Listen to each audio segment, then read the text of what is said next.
Well, this is about week number 2 of Black Desert Online, somewhere in there, and I thought I'd take some time to kind of recap my thoughts once again on the most recent experience in the game and what I've been doing. And overall, the biggest thing I've noticed when it comes to MMOs is I like to just hang out in the game.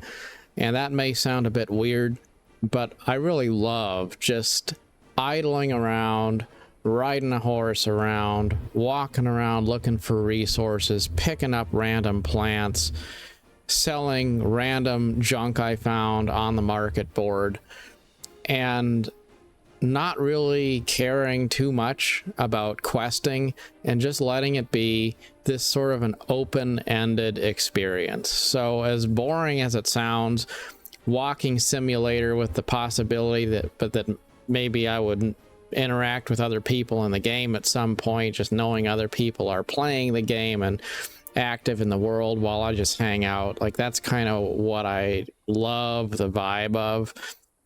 So stuff like a big non-instanced open world, that appeals a lot to me. And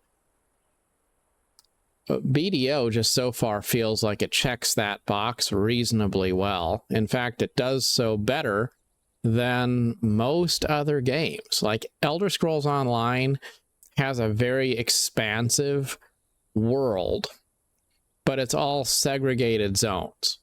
And that's something where I think that the overall art style of Elder Scrolls Online environment looks better than Black Desert Online, but the seamless open world of Black Desert as a whole is more of a win. I think it's just so incredible that you can go to the ocean, you can swim in the ocean, you can dive in the ocean, you can sail a ship on the open water, and seamlessly go to riding a horse across the landscape. And it's all those little details like horse mechanics that actually feel probably more like riding a real horse than any other MMO, certainly, that I've ever played. And just all of those little things, they add up to a world that feels pretty intriguing and very good if you're looking for a game that just feels like a passive, idle kind of experience to be part of. And I think a lot of people will say, well, Black Desert Online is an extremely grindy game. And what they're kind of maybe not mentioning, and this is also true, I think, for a game like RuneScape, and it's interesting to me as I start to become aware of the AFK elements in BDO, I start to feel like the game does share a little bit of DNA with RuneScape, interestingly. You wouldn't think so, but it kind of feels like it does.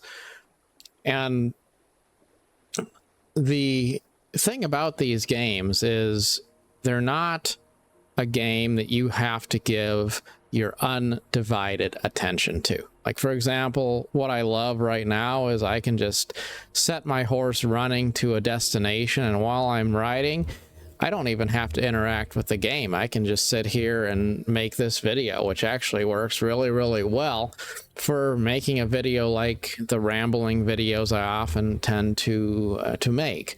But having a game where you could be playing actively, but you could also just as easily be sort of semi-AFK doing something on your second screen, get up and go do something else, that's kind of cool. And it contributes to putting in an enormous number of hours in the game, because those hours can almost always be shared with something else.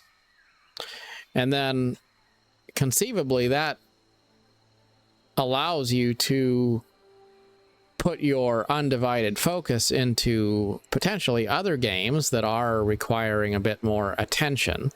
But from an MMO perspective, BDO gives you the chance to be pretty passive and still be involved in the game. And I like that, because with an MMO, it's all about having this sense of atmosphere, this sense that you're in a kind of in a persistent world, not that you're necessarily engaging with it in a high intensity way at all times. Anyways, so what happened? I finished up some of the main story quests, took a little bit of a break, tried to do a quest where you gotta make some honey pots so that you can lure out a fairy, and I think the whole idea is that you'll get the little fairy, like a minion sort of thing, to follow you around or something.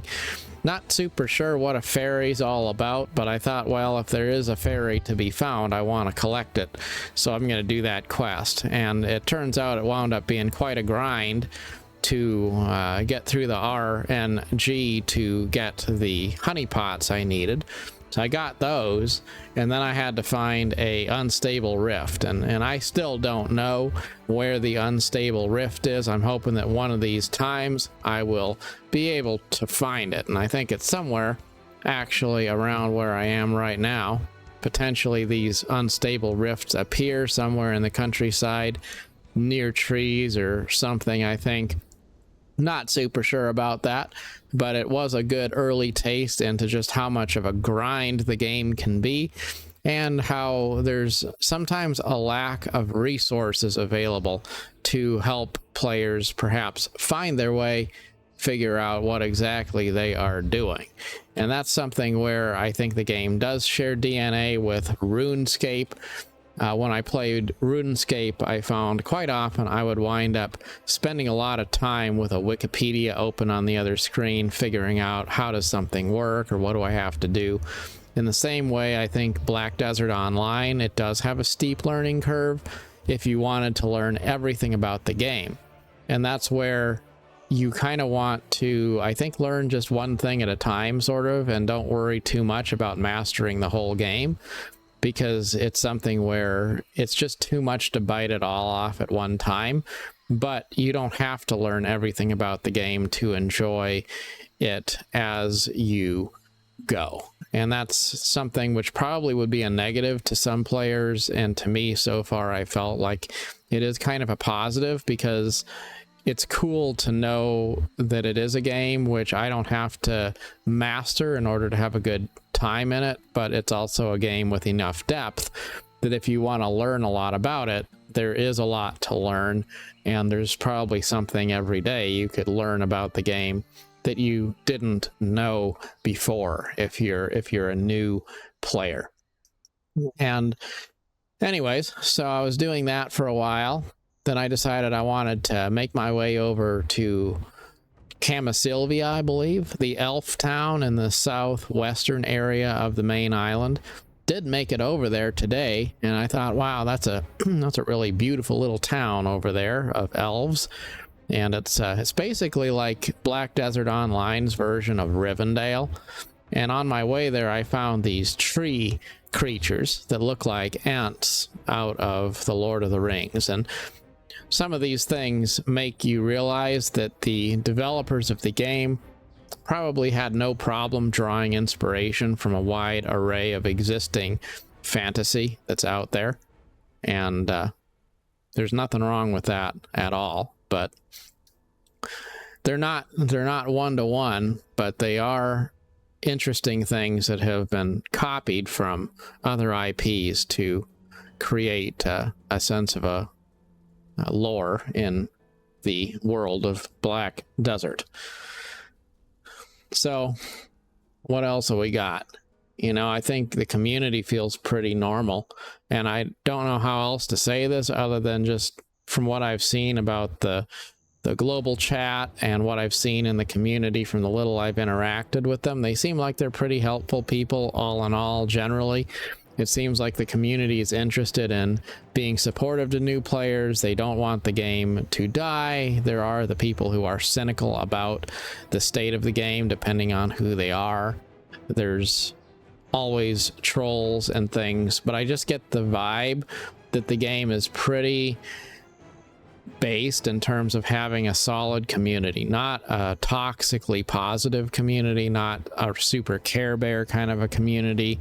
not extremely unusual, not super weeby, or not really into, you know, something strange like kinky stuff in the role play chat or something like that. You know, it just feels pretty based, just a decent community of normal gamers playing a game, the kind of people who you could probably interact with without having a problem.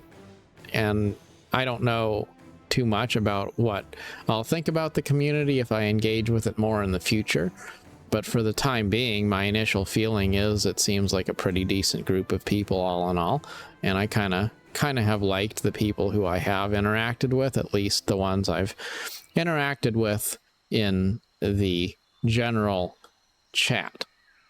Another thing that stands out as pretty good is just the fact that I've paid all of $5 to play this game, and I've sunk quite a few hours into it trying to explore the world, explore the map, do some quests, and figure out the game, and I still don't feel like I'm really anywhere near a place where I truly need to spend money in order to have a good experience in the game.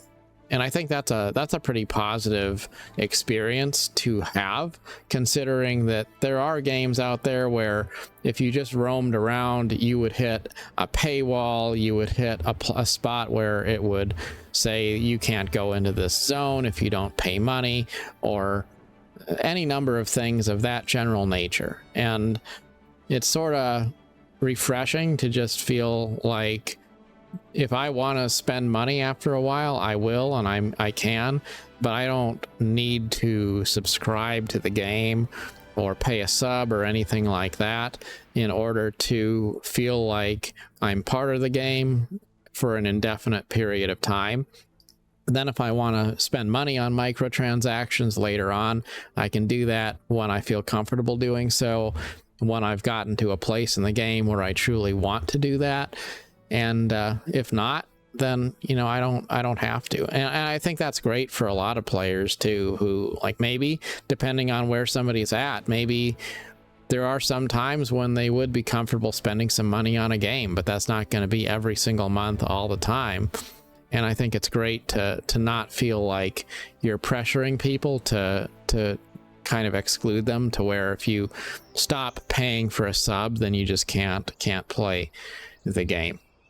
I think probably about the worst thing about the game is the pop-in graphics and the short render distances, and then some of the animations that are just a little bit wonky. Some characters just have very strange animations, and sometimes you see things that just don't look right, like a cart that's moving without the wheels turning, or an NPC that's kind of flailing around like they're you know, tweaking out on something. So there's some kind of weird things about the game that are, I guess I would chalk them up to quirks, really. But overall, my feeling has been overwhelmingly a surprise to the upside. Overwhelmingly a lot of moments where I'm saying, you know, I don't think that I've ever seen an MMO that does what Black Desert Online does. And it just feels like it has some pretty good world mechanics. It feels like from a monetization perspective, it's not too bad at all. From a character design perspective, it's better than average. And it doesn't have all of that DEI infused controversial stuff that seems to be seeping into a lot of games these days, where you look at the characters and you think that they look super ugly, or it seems like there's something overtly preachy about the messaging in the game. And that is something that I really like a lot. It seems like the Korean and Eastern developers do prioritize doing things which are appealing to a broad audience instead of trying to do things which appeal to perhaps a niche modern audience, if you will.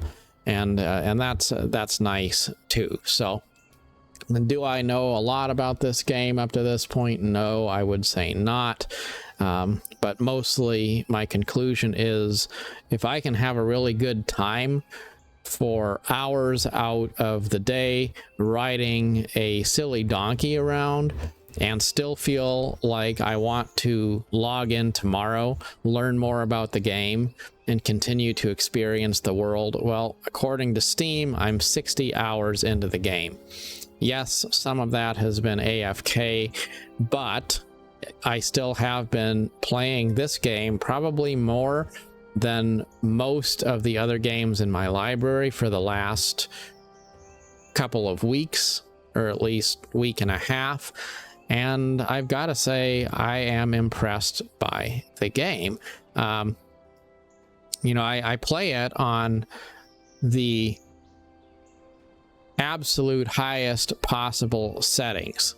The setting that is normally reserved for taking screenshots, I just play it on that setting all the time, which I'm able to do on my better gaming computer, and it still gets, I think, over 100 frames per second, which is pretty good. But you can't do that on more mid-range systems. That being said, though, I do think the graphical requirements on a computer are about the highest for BDO of any of the other MMOs if you max out the graphical settings, which could be a good or a bad thing. I guess it just goes to show there's not a lot of graphical innovation in the MMO space. New World has pretty good environmental graphics, and BDO has pretty good environmental graphics to a point. Throne and Liberty, the new release, does, but there's just not really a lot of games when it comes to MMOs that challenge quality 3D graphics at a level to where you could in any way say that the games are going to stress any modern system at all. The fact that BDO is now a fairly old game and is still actually pretty competitive graphically and probably top tier in the MMO space is probably a testament to just how good some aspects of the game are, because I don't see any games really competing with BDO in a lot of aspects, you know. And to drive my point home, I'm playing Black Desert Online actually because I wanted to give Throne and Liberty a try. I downloaded the game, I enjoyed the game for a while, and then I kept thinking, you know, Black Desert Online does so much better and feels so much more open and explorable and deep.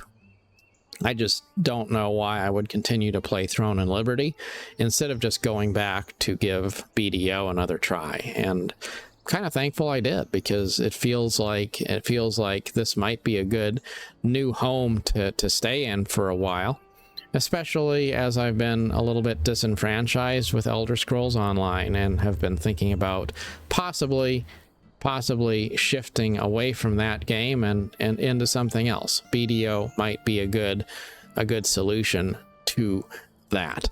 In any case, I still give this game my recommend, and I guess we will see. I'll probably talk about it some more after another week or so, and we'll see, you know, how is the adventure in the game progressing. I do want to continue doing more of the little quests and see if I can get through all of the main story quests in the game, and I still have not yet made it across the ocean to the land of Morning Light. I think my character right now is level 53, so still have a little ways to go before I reach that level 60 of I guess a fully leveled character. And I still don't understand exactly what I need to do after that. I don't know how many levels there are or how the gear score works and that stuff. I'm not going to be playing the game competitively, so I don't really care about leveling my character to anything beyond what I would need just to do open world and life skilling type content. So probably not going to be too much of a grind, other than whatever I wind up experiencing just as a result of playing the game. But as far as trying to get to a point where the map is fully unlocked and I've explored all the different places and I've got a character that's able to do all the content, that's kind of the goal right now. In any case, wherever you find yourself, as always, thanks for watching and good luck on your adventure. Till next time.